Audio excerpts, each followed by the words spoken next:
guys, welcome back to my channel. I have blue hair now. Well, it's kind of greenish. It's looking kind of teal. I dyed my hair and I was gonna make a video on it, but the footage didn't come out the best.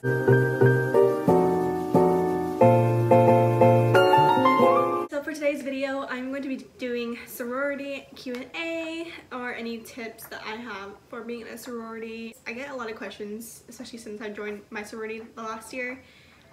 Just about like what is it like being in a sorority, what rules do you guys have, things like that. Before I get into the video, I want to say some like background info. I am in Phi Mu at Sacramento State. I joined last fall 2019. So now onto the questions. So the first question is, how do you know what house or chapter you belong in? I don't want to make it cliche, but you will know. Like, I know a lot of people say that, but when I first went through recruitment and I was going through like all the chapters and meeting everyone, like there were some where I was like, okay, the conversations were kind of awkward. Like I was kind of like standing there and I just felt like they were talking at me and I wasn't responding back.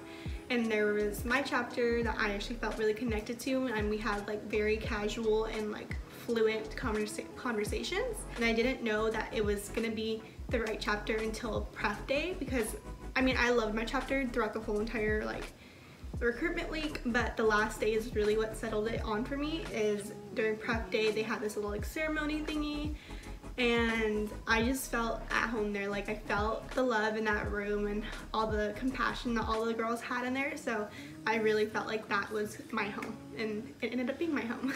Did you get into the chapter you wanted to go, that you wanted going into recruitment? The answer is yes and no. So I had a top 3 going into the thing, which is kind of bad. Like you guys shouldn't have like a top, like you guys should just go in with an open mind, because things are really changed and they're really different once you actually go through the process and start meeting everyone.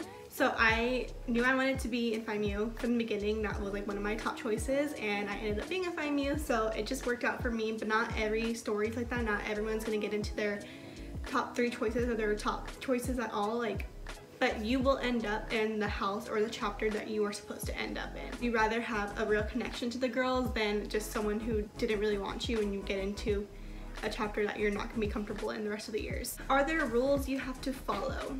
There are guidelines that we have to follow. You have to have a good social media presence on your accounts. At least for my chapter, I think it is other chapters around the like country and all that stuff. If you're not representing your chapter or your sorority in a well manner, then they will kind of talk to you on the side and be like, you need to take that down, or like that's not okay to post, things like that. Like you have to, they monitor social medias, and it's something that you have to be careful with. Is it hard to make friends in your sorority when you first get in? For me, it wasn't hard to make new friends, because we're kind of like a small campus. We kind of see everyone walking around and I'm like, hey, hi, like we'll like still say hi, but I didn't get close to anyone until like the week before Big Little Week, and I got close to my big, and obviously that's like when we like connected, and I started hanging out with her friends. I started hanging out with more sisters. I started hanging out with people that were in my pledge class. You make friends along the way. Like not right away you're gonna be friends with everyone, but you will start making those connections once you get more involved. What was the best and worst part about recruitment? And I liked recruitment, I really did. I have a video on it, so if you guys want to see my recruitment experience as a rusher or as someone who's gonna go into a sorority, I can link it in the info, wherever it's at, the icons there. So I will put them somewhere here. The one thing that was like the worst part about recruitment for me was how tired and exhausted I was at the end of the day. Like I lost my voice by the second day, because you're just ongoing talking to girls and you're meeting them and you're trying to like keep up a loud voice so they can hear you, because there's so many other girls in the room with you. So it's a little chaotic, I'm not gonna lie. It's a little bit overwhelming, but you get used to it, like the flow of it. Once like your second day hits, you're like, okay, I know what to do. Like let's get in, let's get these conversations going. But your voice gets tired and your body gets tired because you're standing up all day. So I recommend wearing comfortable shoes too during that time, during recruitment. Just shoes that you can walk in and you can stand in for a long time. The best part about recruitment is that you're meeting other girls before you guys even split into your like different chapters. Like we got to like talk to these other girls and actually like, get advice from them. I just wouldn't recommend talking to them about your choices, because not every girl is gonna like the same chapters as you, and it might influence your decision, and it wouldn't be fair to you or your choices. What would you wear for Rush this year? As many of you guys know, since of COVID, a lot of recruitments are being held on virtual recruitment. Make sure you look presentable from like your top portion, since it will mostly be on Zoom. Wear a nice shirt. You don't have to wear a dress. I didn't wear a dress until the last day of prep. I wore a skirt the second day and I wore jeans the first day. It doesn't have to be anything too fancy. It doesn't have to be like a ball gown or anything like that. Just a casual dress and like a business professional shirt. Things like that. That's totally fine. How time consuming is it being in a sorority? So I'm not gonna lie, it is pretty time consuming. I think it makes up most of my weeks. When I did have it last semester, there's always like a sisterhood event, there's a social event, a date thing. Grab-a dates, they're called grab-a dates. Our philanthropy events, our fundraising events, things like that. Like, it took up most of my time during the weeks. But if you have great time management skills, you'll know how to balance that out. And you don't have to go through everything too, which kind of goes into the next question that I got was, do you have to go to every social event or parties and all that stuff?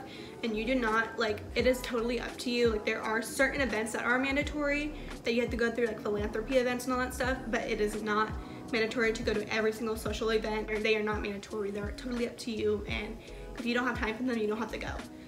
But just keep that in mind, that the more you're involved with your sorority, the more you'll have connections within it and you'll feel a part of it more. Any tips for recruitment this year? Okay, so have good lighting. I think they want to see your face, they want to see like your presence and your personality show through the camera.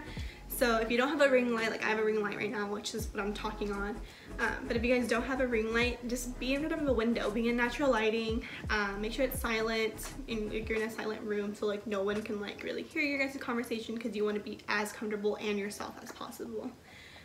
Bring earphones or earbuds, that way you can like talk into the mic and they have good audio quality. Yeah, that's all I can really say for because I don't even know what we're doing this semester or this upcoming semester with COVID and like the regulations and all that stuff. So just work with what you got and what you're allowed to have. What made you choose Panhellenic over Multicultural? So there are multicultural chapters that I was looking at when I first came to Sac State. I actually went to like their little showcase thing and like checked out all the other sororities there, and they were cool. I just felt more connected to Panhellenic chapters than I did multicultural chapters, and I had already previously signed up for Panhellenic like recruitment before I even looked at the multicultural chapters, and so I was like, okay, well, let me just go to the Panhellenic chapters and like go to that actual recruitment process, since I already signed up for it, and just see how it goes. And if I don't like it, I can just go do multicultural. Once I actually got into my sorority, I was like, no, this is my place, like I need to stay here. So I feel like it could have went either way for me. I just am glad that I went through with the Panhellenic recruitment and stayed with my sorority sisters. That is it for today's video. I hope you guys enjoyed this little recruitment Q&A, sorority Q&A, whatever I'm gonna title this, I'm not really sure. But I hope you guys enjoyed this video, and stay tuned for Thursday's video. Bye guys. Moving step across the floor, waiting here to say that you can handle